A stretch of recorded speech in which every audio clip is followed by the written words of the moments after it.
Hello students, welcome to my channel Gomalda coaching সেন্টারের পক্ষ থেকে আর একটা নতুন সাজেশন তোমাদের সামনে। দেখো, আজ গোপালদা কোচিং সেন্টারের পক্ষ থেকে WBSU BA fifth semester minor physical education 2026-এর সাজেশন। ফিফথ সেমিস্টার ফিজিক্যাল এডুকেশনের সাজেশন 5 মার্কের মধ্যে পড়বে পর্যায়বৃত্তকরণের প্রকারভেদ, শক্তির প্রকারভেদ ও সার্কিট ট্রেনিং।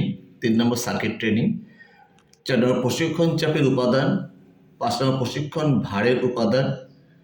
6 নম্বর অভিযোজন কি, ভার পুনঃপ্রাপ্তি ও অভিযোজনের সম্পর্ক, রূপায়ণ কি, এর প্রকারভেদ, সহনশীলতা কি, সহনশীলতা বৃদ্ধির প্রশিক্ষণ পদ্ধতি, অতিরিক্ত চাপের লক্ষণ।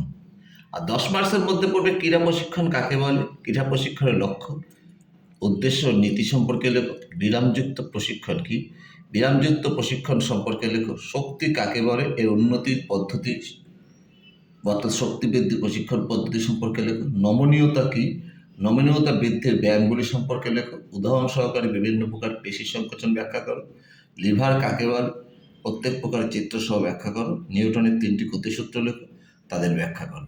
এই প্রশ্ন তুমি যদি পড়ো ফিজিক্যাল এডুকেশনের সমস্ত প্রশ্নের উত্তর লিখতে পারবে। তাই তোমরা বেশি করে বন্ধুদের মধ্যে শেয়ার করে দাও, বেশি করে সাবস্ক্রাইব ও লাইক করো, বন্ধুদের মধ্যে শেয়ার করো। আমি তোমাদের জন্য আগামী দিনে আরও ভালো ভালো ভিডিও নিয়ে আসবো। আজ এই পর্যন্ত রইল, টাটা, বাই।